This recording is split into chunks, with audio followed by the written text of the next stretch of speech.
अस्सलाम वालेकुम। ईद आने में अब चंद ही दिन बाकी हैं। मैं आप लोग के साथ शेयर करूंगी शीर खुरमा बनाने की रेसिपी। यकीन मानिए ईद के दिन अगर आप इस तरह से सेवइयाँ बनाएंगे तो आपके घर जो लोग भी ईद मिलने आएंगे वो इस शीर की तारीफ़ किए बगैर रह नहीं सकेंगे। तो चलिए देखते हैं इस शीर को बनाने की रेसिपी।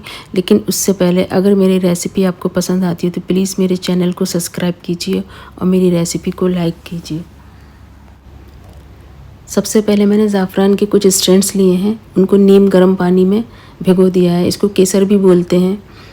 शीर खुरमा बनाने की तैयारियां तो चांद रात से ही शुरू हो जाती हैं, लेकिन मैं यहाँ इंस्टेंटली बना रही हूँ तो इसलिए आपको सब हैंड टू हैंड करके दिखाऊंगी। ज़ाफ़रान को भिगाने के बाद हम उसको कर देते हैं साइड में। अब दूसरे ड्राई फ्रूट्स को सूख करते हैं। यहाँ मैंने हाफ़ कप बादाम लिए हैं, उसको भी नीम गर्म पानी में डिप कर दिया है। अब हाफ़ कप काजू लिए हैं, उनको भी हल्के गुनगुने पानी में सोक कर दिया है। आप चाहें तो इनको 30 सेकंड्स के लिए माइक्रोवेव में भी रख सकते हैं, उससे ये जल्दी सॉफ्ट हो जाएंगे। इसी तरह से 1/4 कप मैंने पिस्ते ले लिए हैं, उनको भी सोक कर दिया है। ड्राई फ्रूट्स आप अपनी पसंद के ले सकते हैं, इनको कम और ज़्यादा भी अपनी मर्ज़ी के मुताबिक कर सकते हैं। यहाँ मैं 2 किलो दूध की शीर बना रही हूँ, उसके लिए मैंने ये ड्राई फ्रूट्स लिए हैं। आपको जितने पसंद हो कम या ज़्यादा आप अपनी मर्ज़ी के अकॉर्डिंग ड्राई फ्रूट्स ले सकते हैं। मैंने 2 टीस्पून बासमती राइस भिगा दिया था, ये अच्छे से फूल गया है। अब मैं इसको मिक्सर ग्राइंडर में ग्राइंड कर लूँगी। अब मैं नारियल भी ग्रेट कर लूँगी। आपको अपनी मर्ज़ी के मुताबिक मोटा बारीक जिस तरह का भी चाहिए आप ग्रेट कर लीजिए। अब मैंने एक पैन ले लिया है और उसमें खोए को भी भून लिया है। इसको मुझे बहुत ही धीमी आंच पर आहिस्ता आहिस्ता हल्का गुलाबी होने तक भूनना है। ये जलने ना पाए, इसको बहुत एहतियात से भूनना है। मैंने 2 किलो शीर में करीब 50 ग्राम के करीब खोया डालूंगी मैं।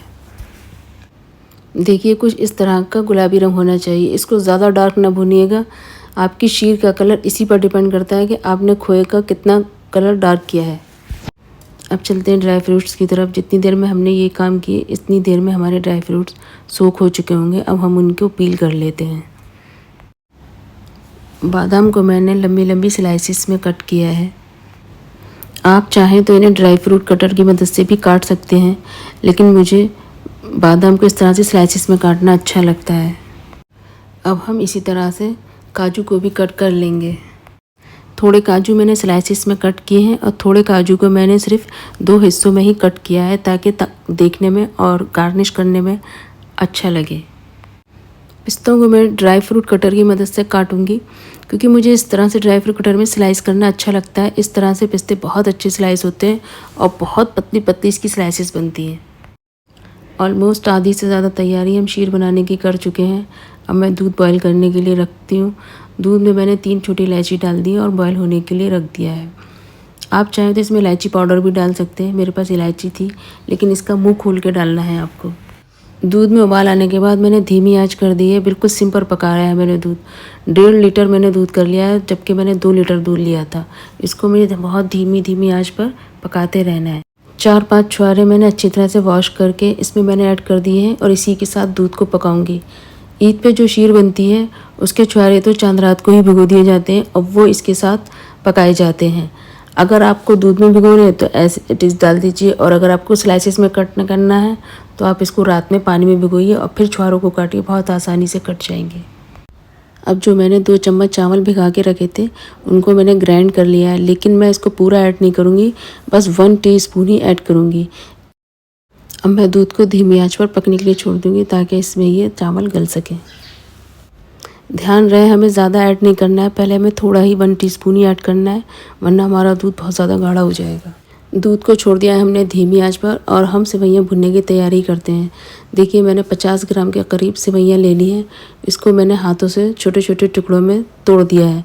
आपको बहुत ज़्यादा बारीक नहीं करनी है और ना ही बहुत ज़्यादा बड़े टुकड़े बनाने हैं, बस इतना हिसाब से कर लीजिए कि खाने में आसानी हो। अब एक भगोने में मैंने 2 टेबल स्पून देसी घी ऐड किया है और इसमें जो मैंने टूटी हुई सेवइयाँ हैं वो इसमें डालकर मैं रोस्ट कर लूँगी। सेवइयाँ बहुत धीमी आंच पर रोस्ट करनी है, बहुत ध्यान से। जितना अच्छी तरह से हम इसको रोस्ट करेंगे उतना ही अच्छा हमारा शीर खुरमा बनेगा। जब सेवइयों की कम भुनाई होती है तो सेवइयाँ दूध में डालने के बाद उसमें घुल जाती है आटे की तरह, उसमें एज इट इज़ नहीं रहती। तो इसलिए सेवइयों को हमें इस लेवल पर अच्छी तरह से भूनना है। देखिए आप डिफरेंस मैंने कितना रोस्ट किया है, जबकि ऑलरेडी सेवइयाँ रोस्टेड थी। जो खोया हमने भून के रखा था अब वो ठंडा हो गया है, उसको मैं ग्राइंडर में पीस लूँगी और पीसने के बाद उसको भी मैं दूध में मिला दूँगी। और खोया मिलाने के बाद फिर से हमें दूध को धीमी आंच पर ही पकाना है। 2 किलो दूध की सेवई में मैंने 40 ग्राम के करीब खोया ऐड किया है। आप 8 किलो 10 किलो जितने किलो की भी बनाएं उस हिसाब से उसका रेशियो बढ़ा लीजिएगा। अब जो नारियल मैंने ग्रेट करके रखा था वो मैं इसमें ऐड कर दूंगी और नारियल भी इसी के साथ पकाऊंगी। क्योंकि नारियल सख्त होता है इसलिए मैंने सबसे पहले नारियल को ऐड किया है। अब मुझे इसमें चीनी ऐड करनी है। मैंने 2 किलो दूध में 2 कप चीनी ऐड की है। आप अपने टेस्ट के अकॉर्डिंग चीनी कम और ज़्यादा कर सकती हैं। जब चीनी अच्छी तरह घुल जाएगी तो मुझे इसमें सेवइयाँ ऐड करनी है। सेवइयाँ 40 से 50 ग्राम के बीच ही लीजिएगा। सेवइयाँ इसमें ज़्यादा ऐड नहीं होती। शीर खुरमे की जो कंसिस्टेंसी होती है वो पतली ही होती है, इसलिए आप 40 ग्राम ही पहले ऐड कीजिए। 40 ग्राम सेवइयाँ तकरीबन हाफ कप के बराबर होती हैं, उतनी ही मैंने यहाँ पर ऐड की हैं। जब तक सेवइयाँ में उबाल आता है हमने जो ज़ाफ़रान भिगो कर रखी थी मैं उसको घिस के इसमें ऐड कर दूँगी। एक बात का ख़ास ख्याल रहे, सेवइयाँ हमें बहुत देर तक नहीं पकानी है वरना ये बहुत गाढ़ी हो जाएंगी। बस ज़ाफ़रान हम इसमें ऐड कर देंगे और एक उबाल आएगा और हम गैस को बंद कर देंगे। इस स्टेज पर आप मीठे की क्वांटिटी भी चेक कर सकती हैं। अगर आपको कम लगता है तो आप और ऐड कर दीजिएगा। अब एक पैन मैंने गैस पर रख दिया है और उसमें 2 बड़े चम्मच भर के देसी घी डाला है। जब घी गर्म हो जाएगा तो मैंने इसमें 2-3 छोटी इलायची उसका मुंह खोल दिया है, वो घी में डाल दिया। जब वो क्रैकल करने लगेगी तो मैंने 1 कप भर के मखाने ले लिए हैं और वो मैं इसमें डालूँगी और इसमें हल्का फ्राई कर लूँगी। जब ये हल्के फ्राई होने लगेंगे तो मैं इसमें काजू ऐड करूँगी, काजू और उसके बाद बादाम। यहाँ मैंने बादाम 2 तरह के लिए हैं। कुछ सोक किए हुए बादाम थे जो मैंने स्लाइस किए हैं और कुछ बगैर सोक किए हुए थे जो विद स्किन है। दोनों तरह के बादाम में लेने का मकसद यही है कि ये गार्निशिंग में अच्छे लगते हैं और जब शीर खुरमे पे ऊपर नज़र आता है तो बहुत खूबसूरत लगता है। अब इन सभी ड्राई फ्रूट्स को मैं गोल्डन पिंक कलर का होने तक फ्राई करूँगी। उसके बाद मुझे पिस्ता ऐड करना है। पिस्ता मैं सबसे बाद में ऐड करूँगी। पिस्ता ऐड करने के बाद मुझे कम ही वक्फे के लिए इसको फ्राई करना है। बस जब हल्का सा पिस्ता होने लगेगा मैं इसको फ़ौरन उठा के इस बघार को मुझे सेवई पर डाल देना है। आपने एक चीज़ नोट की हुई, मैंने सभी ड्राई फ्रूट्स ऐड किए हैं लेकिन किशमिश को अवॉइड किया है। किशमिश को अवॉइड करने की वजह यह है कि सेवई हमारी पूरा दिन रखी रहती है और जब किशमिश हम ऐड कर देते हैं तो किशमिश की वजह से दूध फट जाता है। मैंने सभी ड्राई फ्रूट्स फ्राई करके इसके ऊपर डाल दिए मगर थोड़े से बचा लिए फ्राइड ड्राई फ्रूट्स भी और थोड़ा सा कटा हुआ पिस्ता भी मैंने बचा के रख लिया है ताकि मैं जब डिश आउट करूँगी तो उसमें गार्निशिंग के लिए मेरे काम आएंगे। अगर आपको किशमिश पसंद है तो आप इसको सर्व करते वक्त ऊपर से गार्निश कर सकती हैं। शीर को मैंने डिश आउट कर लिया है और अब मैं कुछ ड्राई फ्रूट्स इसके ऊपर गार्निशिंग के लिए डाल रही हूँ। देखिए क्या शानदार शीर लग रही है। अब मैं आपको इसको एक बॉल में निकाल कर दिखाती हूँ। आप ईद के दिन इस तरह से शीर बनाइए और ख़ुद भी खाइए और अपने मेहमानों को भी खिलाइए और फिर मुझे कमेंट बॉक्स में बताइए कि आपको कैसी लगी।